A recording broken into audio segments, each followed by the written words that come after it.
¿Qué tal? Hoy nos vamos a sumergir en la increíble y, la verdad, bastante compleja historia de Hawái.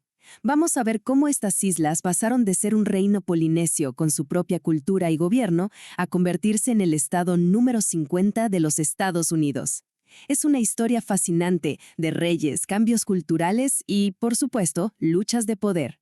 Entonces, la gran pregunta que vamos a intentar responder es esta. ¿Cómo es que un reino soberano, independiente, termina siendo parte de otro país? Para entenderlo, tenemos que viajar muy, pero muy atrás en el tiempo, mucho antes de que cualquier europeo pusiera un pie en sus playas. Y para realmente comprender esta historia, hay que empezar por el principio, por sus raíces. Los primeros habitantes de Hawái fueron unos navegantes polinesios absolutamente extraordinarios. Se cree que llegaron desde las Islas Marquesas, allá por los siglos IV y VI. Imagínense esos viajes. La sociedad que ellos crearon se regía por el sistema Kapu. Y esto no eran solo un par de reglas, Era una red súper compleja de tabúes, tanto religiosos como sociales, que controlaban cada detalle de la vida. O sea, desde con quién podías comer hasta cómo se repartía el poder. Básicamente, era una estructura social muy rígida, por castas.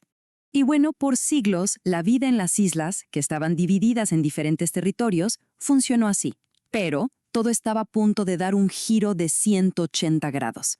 Entramos en una era de cambios enormes, la llegada de los europeos, la unificación y una transformación como nunca antes se había visto. A ver, aquí tenemos 3 momentos que lo cambiaron todo. En 1778 llega el capitán James Cook, el primer contacto documentado con Occidente. Poco después, un líder increíble, Kamehameha I, logra algo histórico. Para 1810 ya había unificado todas las islas bajo su mando. Así nace el Reino de Hawái. Y tan solo 10 años después, en 1820, llegan los primeros misioneros cristianos desde Estados Unidos, trayendo ideas que, iban a revolucionarlo todo. Y el cambio fue, de verdad, súper rápido. Fíjense, un año antes de que llegaran los misioneros, en 1819, el rey Kamehameha II, influenciado por su regente, Kaahumanu, abolió el sistema Kapu, el simple acto de comer junto a las mujeres, algo que estaba prohibidísimo, echó por tierra los cimientos de la antigua sociedad. Y poco después, la monarquía dejó de ser absoluta para convertirse en constitucional. Claro, a medida que llegaban más y más extranjeros, sobre todo comerciantes y empresarios, su influencia fue creciendo muchísimo. Y con esa influencia también crecieron las tensiones. La economía y la política del reino empezaron a mezclarse cada vez más con intereses que venían de afuera. Y aquí tenemos un punto de inflexión importantísimo, la Gran Mahele de 1848. Esta ley, impulsada por Kamehameha III, introdujo un concepto que era totalmente ajeno a la cultura hawaiana, la propiedad privada de la tierra. ¿El resultado? Por primera vez, los extranjeros podían comprar tierras y esto preparó el terreno para lo que vendría después. Y lo que vino después fue el azúcar. El Tratado de Reciprocidad de 1875 con Estados Unidos fue una bomba. Permitió que el azúcar hawaiano entrara a Estados Unidos sin pagar impuestos, lo que provocó un boom gigantesco en las plantaciones.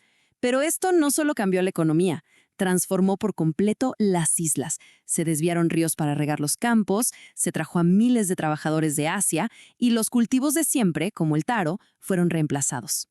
Todo este auge económico puso un poder inmenso en manos de los dueños de las plantaciones, que en su mayoría eran estadounidenses y europeos. La tensión entre estos intereses económicos y la soberanía del reino llegó a un punto crítico. Y así llegamos al momento clave de esta historia, el derrocamiento de la monarquía hawaiana. En 1891 sube al trono la reina Liliuokalani.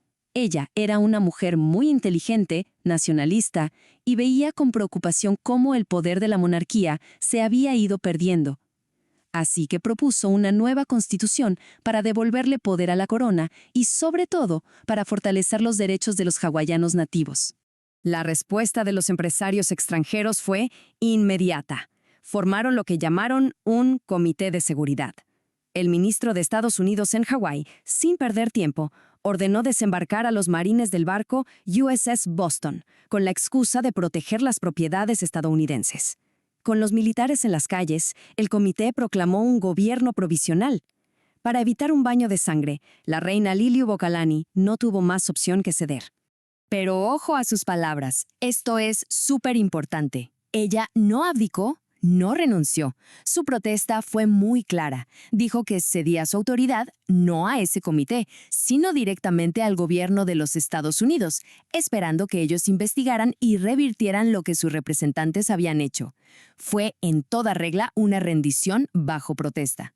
Y con esto se abre un capítulo completamente nuevo. El largo y muy polémico camino que llevó desde este derrocamiento hasta la anexión y finalmente a que Hawái se convirtiera en un estado más de Estados Unidos. Y aquí la cosa se pone súper interesante, porque el propio gobierno de Estados Unidos estaba dividido. El presidente Cleveland mandó a hacer una investigación, el informe Blount, que concluyó que sí, que los representantes de EEU habían abusado de su poder y eran responsables. Pero luego el Senado hizo su propio informe, el informe Morgan, que decía todo lo contrario, que no eran culpables. 2 informes oficiales contradiciéndose. Esto nos da una idea de lo polémico que fue todo. A pesar de lo que decía el primer informe, el gobierno provisional siguió adelante. En 1894 se declararon la República de Hawái, con Sanford B. Dole como presidente, y unos años después, ya con otro presidente en la Casa Blanca, William McKinley, Estados Unidos finalmente anexó Hawái en 1898. Hawái pasó las siguientes décadas como un territorio de Estados Unidos. Y así llegamos a 1959, cuando se hizo un referéndum para decidir si se convertían en Estado. El resultado fue, bueno, aplastante. Un 94% de los votantes dijo que sí. Y así, el 21 de agosto de 1959, Hawái se convirtió oficialmente en el estado número 50. Pero claro, la historia nunca termina ahí, ¿verdad? Todos estos eventos del pasado dejaron una huella profundísima, y su legado sigue muy, muy presente en el Hawái de nuestros días. Hoy en día hay movimientos muy activos que buscan la soberanía hawaiana. Sus propuestas van desde un reconocimiento federal, parecido al de las tribus nativas americanas, hasta la independencia total. Un momento muy simbólico fue en 1993, justo 100 años después del derrocamiento, cuando el Congreso de Estados Unidos aprobó una resolución pidiendo disculpas formales al pueblo hawaiano por el papel que tuvo el país en la caída de su reino. Y todo esto nos deja con una última pregunta para pensar. Después de una historia tan compleja y tan entrelazada con Estados Unidos, ¿qué significa realmente la soberanía para Hawái en pleno siglo XXI? Es un debate que sigue abierto y que, como hemos visto, tiene unas raíces muy profundas.